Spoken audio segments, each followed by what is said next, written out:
오늘 아침을 여는 말씀은 욥기 10장 1절에서 2절 말씀입니다.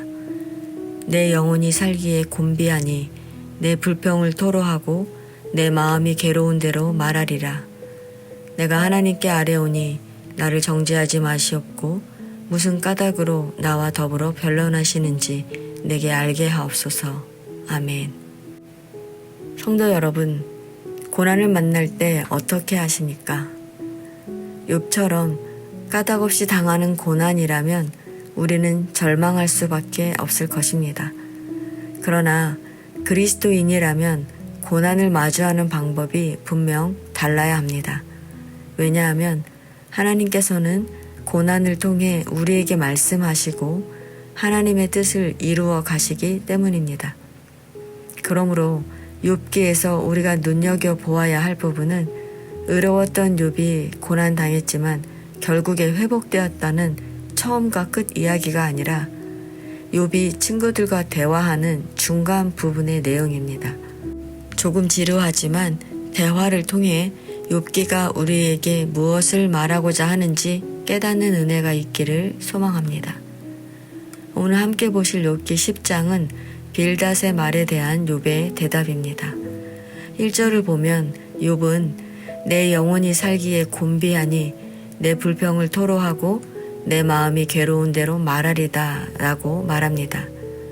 이 말을 새번역 성경은 산다는 것이 이렇게 괴로우니 나는 이제 원통함을 참지 않고 다 털어놓고 내 영혼의 괴로움을 다 말하겠다 라고 말합니다.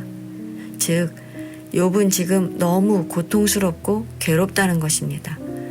그래서 자신의 마음속 깊은 곳에서부터 터져나오는 수많은 고민과 번민을 하나님께 말하겠다는 것입니다. 욥이 하나님께 하는 말은 첫째, 왜 하나님이 나를 대적하시냐는 것입니다.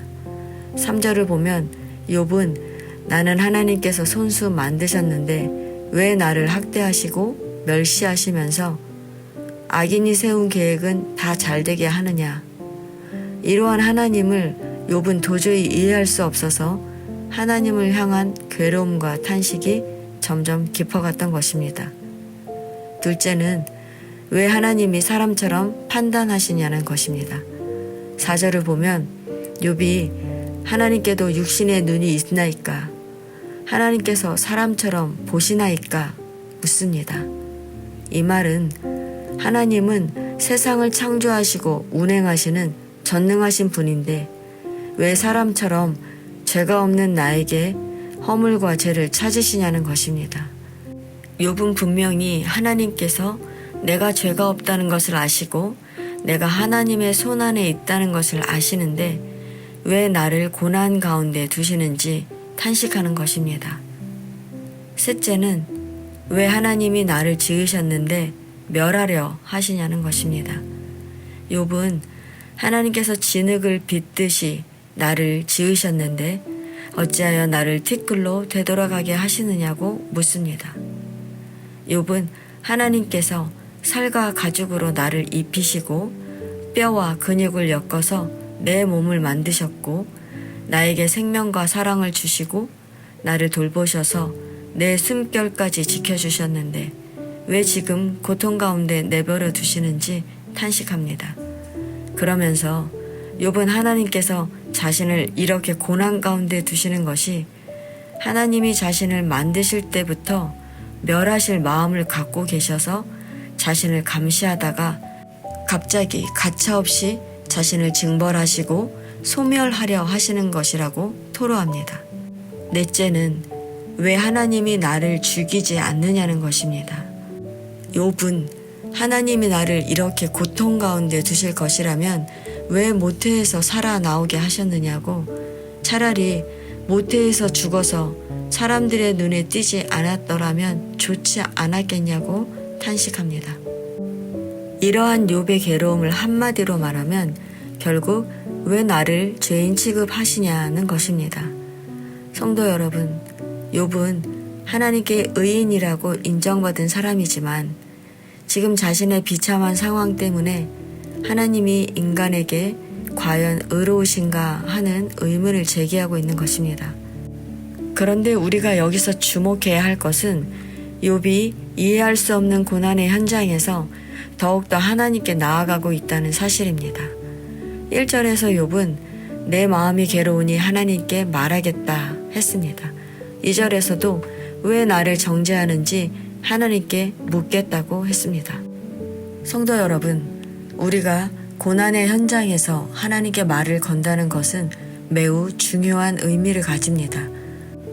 왜냐하면 첫째는 욥이 하나님이 자신을 만드신 분이고 전능하신 분이라는 것을 인식하고 있는 것처럼 우리가 하나님을 인식하고 산다는 것이기 때문입니다. 둘째는 욥이 자신의 마음을 거침없이 하나님께 다 쏟아낼 수 있었듯이 하나님과 친밀한 관계를 맺고 있다는 것이기 때문입니다.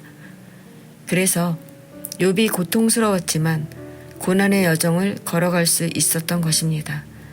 성도 여러분, 성도에게 고난은 죄를 지었느냐 아니냐에 상관없이 찾아옵니다. 아무런 죄가 없으신 예수님께서 고난당하시고 죽으셔서 우리를 구원하신 것처럼 고난에는 하나님의 의도가 있습니다. 그러므로 우리는 고난을 만날 때 하나님께 나아가 말을 걸고 씨름을 해야 하는 것입니다. 그러면 우리는 이해할 수 없었던 고난의 의미를 깨닫게 되고 그것을 통해 확고한 믿음을 갖게 되는 것입니다. 욥은 무죄한 자신에게 왜 고난이 닥쳤는지, 나를 정죄하는 하나님이 의로우신 거 맞냐고 따졌지만 결국 하나님과의 대화를 통해 하나님을 더 깊이 알게 되고 확고한 믿음을 갖게 됩니다. 이렇게 고난을 통해서라도 우리를 온전케 하시는 것이 바로 하나님의 의로움입니다. 그러므로 우리는 이해할 수 없는 고난이 닥쳐올 때 먼저 하나님께 나아가 말을 걸고 씨름해야 하는 것입니다. 그렇게 하나님께 나아가는 저와 여러분 되시기를 축원합니다.